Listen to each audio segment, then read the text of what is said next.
O Senhor esteja convosco. Ele está no meio de nós. Proclamação do Evangelho de Jesus Cristo segundo Lucas. Glória a vós, Senhor. Naquele tempo, disse Jesus a seus discípulos: Não tenhais medo, pequenino rebanho, pois foi do agrado do Pai dar a vós o reino. Vendei vossos bens e dai esmola. Fazei bolsas que não se estraguem, um tesouro no céu que não se acabe. Ali o ladrão não chega, nem a traça corrói, porque onde está o vosso tesouro, aí estará também o vosso coração. Que vossos rins estejam cingidos e as lâmpadas acesas. Sede como homens que estão esperando seu senhor voltar de uma festa de casamento para lhe abrirem imediatamente a porta, logo que ele chegar e bater. Felizes os empregados que o senhor encontrar acordados quando chegar. Em verdade, eu vos digo, ele mesmo vai cingir-se, fazê-los sentar-se à mesa e, passando, os servirá. E caso ele chegue à meia-noite ou às 3 da madrugada, felizes serão, se assim os encontrar.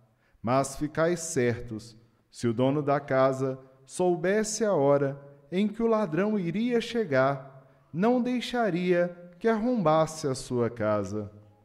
Vós também ficais preparados, porque o Filho do Homem vai chegar na hora em que menos o esperardes. Então Pedro disse: Senhor, tu contas esta parábola para nós ou para todos? E o Senhor respondeu: Quem é o administrador fiel e prudente que o Senhor vai colocar à frente do pessoal de sua casa para dar comida a todos na hora certa? Feliz o empregado que o patrão, ao chegar, encontrar agindo assim. Em verdade, eu vos digo, o Senhor lhe confiará a administração de todos os seus bens. Porém, se aquele empregado pensar, meu patrão está demorando, e começar a espancar os criados e as criadas, e a comer, a beber e a embriagar-se, o senhor daquele empregado chegará num dia inesperado e numa hora imprevista. Ele o partirá ao meio e o fará participar do destino dos infiéis. Aquele empregado que, conhecendo a vontade do Senhor, nada preparou, nem agiu conforme a sua vontade, será chicoteado muitas vezes. Porém, o empregado que não conhecia essa vontade e fez coisas que merecem castigo, será chicoteado poucas vezes. E a quem muito foi dado, muito será pedido. A quem muito foi confiado, muito será exigido. Palavra da salvação. Glória a vós, Senhor.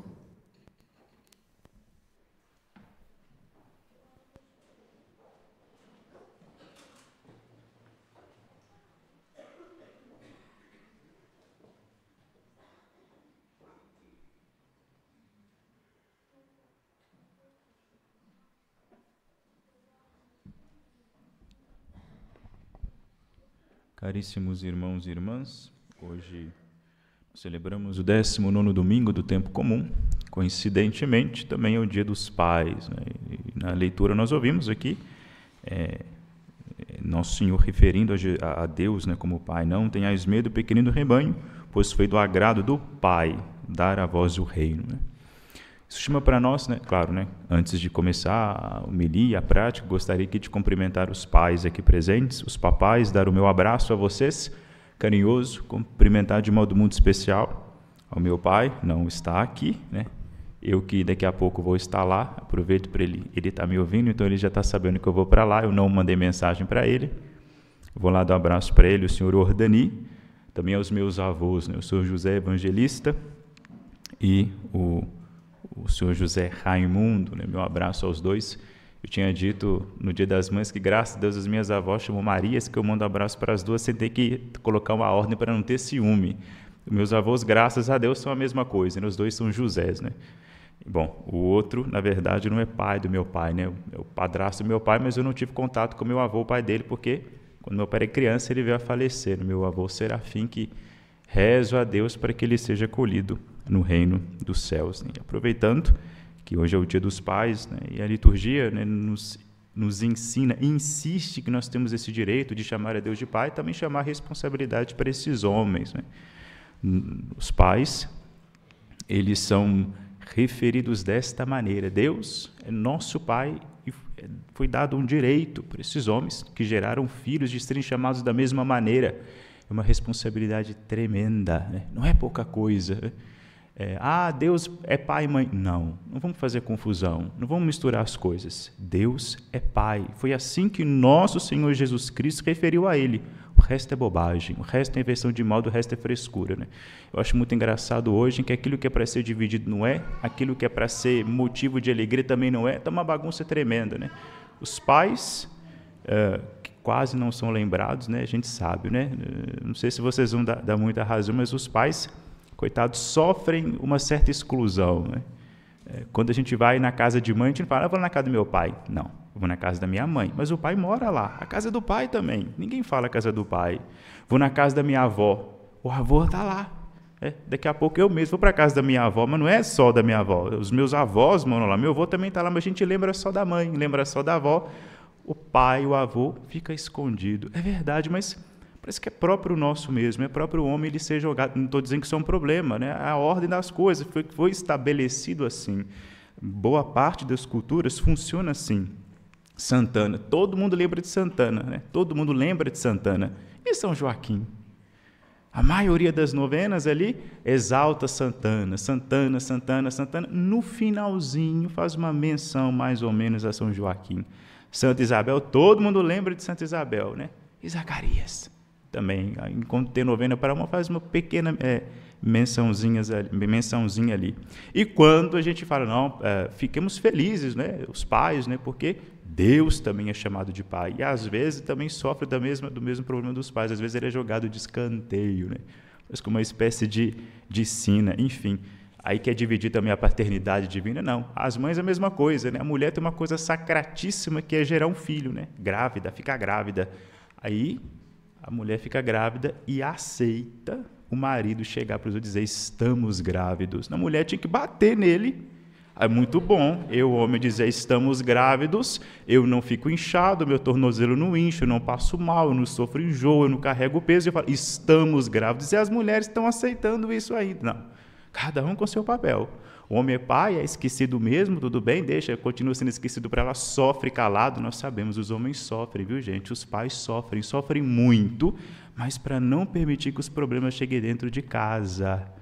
Não sei se vocês já tiveram oportunidade de ver os pais, os avós de vocês. Muitas vezes eles choraram escondido, sem ninguém ver. Chora, pai chora, homem chora, mas na frente nossa não, porque para não deixar que aquilo entre dentro de casa.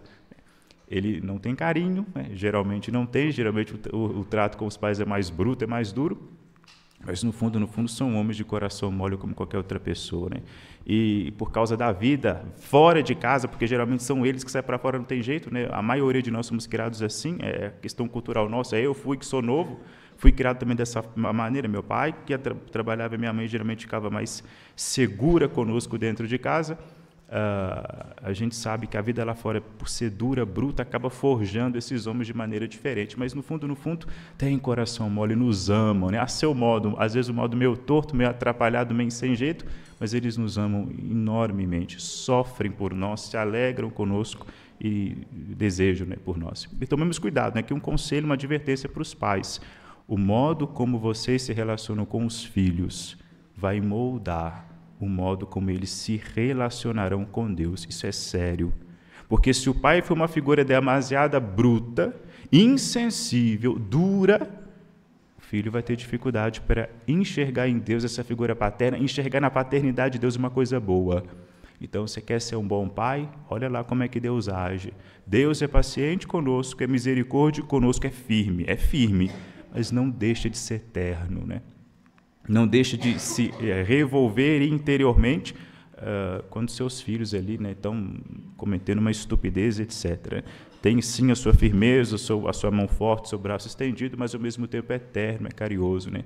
Sejamos aqueles pais que queiramos 100% do tempo forjar os nossos filhos a martelada, não, né? Dê as marteladas de vez em quando, mas não deixe que isso esconda, isso apague a ternura, o afeto, o carinho, não escondam as razões boas que fazem com que os pais sejam, às vezes, brutos com os filhos, para que, quando eles se relacionarem com Deus, eles não tenham nenhuma dificuldade, muito pelo contrário, né?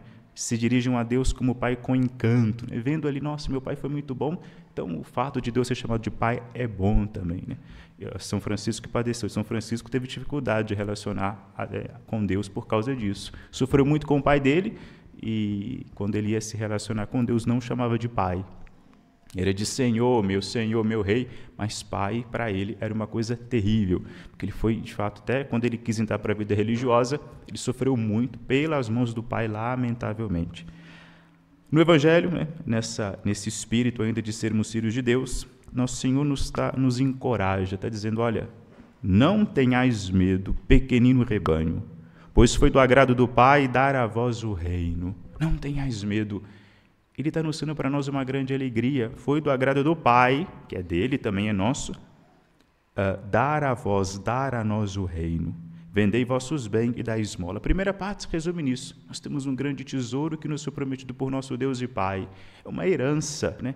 Ele nos colocou no testamento. Quem é, Padre, que está no testamento? Nós, quem que é esse nosso? Nós, os batizados. Qualquer um que é batizado foi colocado ali, né? Tem o seu nome ali nesse testamento, ao qual Deus concede os seus bens, a abundância de seus bens. Somos todos vítimas disso, portanto, Cristo está dizendo, não tenham medo, ou seja, tenham fé.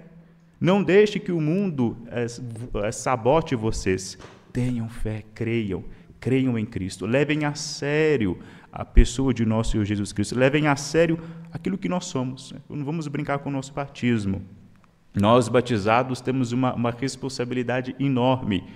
Nós, muito mais do que o povo de Israel. Nós não somos só um povo que foi escolhido, abraçado, né?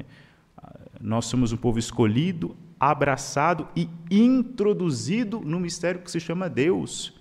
Tem um acréscimo aí.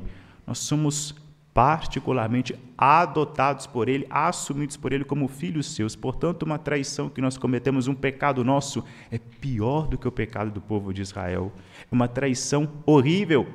É como um filho virando as costas para o seu pai. E não é virando as costas para o seu pai ausente, nada disso. É virando as costas para um pai que deu tudo, concedeu tudo, amou esse filho, morreu por esse filho, e esse filho ainda continua mostrando ingratidão em cima de gratidão a esse Deus e Pai. É isso que ele está dizendo. Cuidado, levemos a sério, porque do mesmo jeito que Deus nos eleva, por causa dele nós podemos cair. Do mesmo jeito que Cristo nos eleva, para nós é causa de salvação, pode ser causa de perdição. Ele mesmo disse, ele não, o Espírito que falou pelo profeta no templo, né? Por Simeão, estava lá no templo, ele olha para Jesus e diz, esse menino vai ser causa de queda e de soerguimento para muitos. Porque como Cristo é Deus Todo-Poderoso que se fez homem, a verdade encarnada, ele é um divisor de águas, a tal ponto que é impossível nós termos uma postura indiferente a Cristo, é impossível. Ou eu sou amigo dele, ou eu sou inimigo dele, não tem como. Ou eu estou com ele, ou eu estou contra ele. Ah, mas e o budista, não sei de onde, lá de não sei das quantas... Ou aquele budista, mesmo sendo budista, pelo seu estilo de vida, pelo seu modo de proceder, pela inclinação do seu coração, pela sua afinidade ou não afinidade, ou pouca afinidade com a verdade, ou ele está contra ou a favor a Cristo. Não tem, por exemplo, mais como alguém ser um pagão, como era lá no Império Romano. Pagão independente de Jesus. Não é possível isso mais. Se uma pessoa hoje se declara pagã, ela se declara contra Cristo. Não tem mais jeito. Por isso é causa de queda e soerguimento de muitos, porque a seriedade, esse movimento de Deus ter se feito homem foi sério, né? Quando Deus nos oferece uma salvação, é uma questão lógica. A posse disso determina a minha salvação ou não. Por exemplo, o povo que era escravo no Egito, quando Deus diz, eu vou libertar vocês, o faraó quer matar vocês, eu quero vos salvar. A escolha é simples. Se eu não quero me submeter a Deus, se eu quero ficar, o que vai acontecer comigo? Eu vou morrer, porque o faraó vai me matar. Se eu quero ser livre, o que eu vou fazer? Eu vou aceitar essa oferta da salvação, vou seguir a Deus. Não tem uma outra opção. Ou eu morro, ou eu sobrevivo. Não nos iludamos, foi declarada uma guerra contra nós. Satanás nos odeia. Por quê? Porque nós somos filhos prediletos de Deus. Fomos criados à imagem e semelhança de Deus. A causa, não é, da queda de Satanás, de Lúcifer e dos seus anjos lá, a causa é o amor de Deus por nós. Ele não suportou, não admitiu que criaturas inferiores a ele, que nós somos, fossem colocadas num patamar tão elevado, fôssemos olhados para Deus com tamanha dignidade. Ele não admitiu. Por isso ele se revolta, se rebela, atenta contra a vontade de Deus, ele não admite, não quis se rebaixar, por isso ele cai, ele se perde. Portanto, há uma guerra, né? Ele, assim como o faraó queria matar o povo de Israel, ele quer nos matar, ele quer perder a nossa alma. E existe aqui, em contrapartida, uma oferta de salvação larga, um reino inteiro oferecido a nós, a vida eterna oferecida a nós para a nossa própria salvação. É importante isso, né? A mensagem, o recado que nos está dando essa liturgia da palavra, né? Como eu faço isso, então? Então, como é, padre? Que meio eu vou usar, então, para eu abraçar essa salvação, para eu possuir isso? É muito simples, né? A fé, por meio da fé. A fé é um modo de já possuir o que ainda se espera. A convicção acerca das realidades que não se veem. A fé está aí para isso. Eu não dou conta de fazer isso e fazer aquilo. Eu tenho dificuldade para me relacionar com Cristo, porque eu não consigo vê-lo como pessoa. Para mim, Cristo é somente uma ideia. Claro que vai ser só uma ideia. Se você não tem fé, Cristo não vai passar de uma ideia, de um homem, de uma ideologia bonita. Cristo não é uma ideologia bonita. Cristo é um homem, uma pessoa, é uma presença real, viva e constante na nossa vida. Como é que eu vejo a Cristo? Por meio da fé. A fé é esta convicção daquelas coisas que ainda não se veem, essa convicção que nos é introduzida pelo próprio Deus. É Deus que nos instrui. Quando a gente vai batizar uma criança, hoje em dia o padre pergunta, o que vocês pedem para essa criança? A gente responde o batismo. Tem outra resposta que se pode pedir, né, na hora, dar naquela hora. O que vocês pedem para essa criança? Os pais vão responder, a fé. A fé é um dom, a fé é sobrenatural, a fé é a inteligência do Espírito em nós. Nós somos inteligentíssimos, a gente pode, por nossa inteligência, perscrutar, investigar, descobrir todas as propriedades de um grãozinho de areia lá na praia. Nós somos inteligentes, temos capacidade para isso. Mas com relação a essas coisas que nós não vemos, com aquilo que é sobrenatural, com aquilo que escapa à capacidade meramente humana, como é que eu chego, como é que eu tenho acesso a isso? Pela fé. E a fé é dada do alto, para eu chegar e conhecer a vontade de Deus, os pensamentos de Deus, os sentimentos de Deus, o grande amor que Deus tem por mim. Mas eu não tenho fé, então agora eu estou perdido, então, porque minha fé está fraca, pequena. Não consigo lidar com Deus desse jeito, não consigo rezar, não consigo fazer isso, então acabou. Não, claro que não acabou. Como eu disse, a fé ela é dada e a fé ela é dinâmica. Quando Jesus disse que a fé é um grãozinho de mostarda, ele está tentando dizer que existe uma fé pequena e uma fé grande, e que a fé pequena pode se tornar grande. A fé pequena, não a fé fraca, a fé pequena, ela pode fazer coisas maravilhosas. Imagina uma fé grande, né? Uma fé do tamanho, diz que uma fé do tamanho de um grão de mostarda pode mover montanhas. Imagina uma fé do tamanho de uma mostarda inteira, o que não pode fazer? Se você não tem fé, faça uma coisa simples, peça. Quando for rezar para Deus, pede a Ele fé. Não se preocupe com isso, não peça mais nada, dinheiro, nada, caridade, esperança, não peça nem paz, peça fé. Porque quando vem a fé, vem a visão de Deus, o conhecimento de Deus, a posse dessas coisas, dessas realidades futuras. Se tudo isso vem para mim enquanto eu caminho aqui, o resto vem por consequência. Se pela fé eu percebo Cristo na minha vida, pela mesma fé eu vou perceber e receber tudo aquilo que vem com Ele. Paz, longanimidade, caridade, esperança, os dons do Espírito Santo, né? A continência, a inteligência, tudo isso vem por acréscimo. Mas a gente não pode descuidar de uma coisa, fé.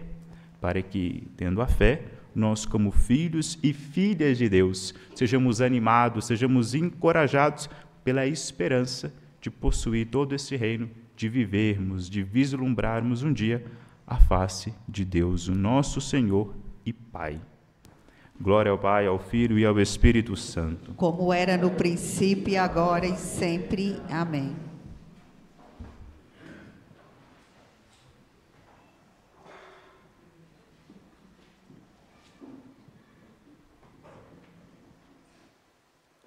Creio em Deus Pai,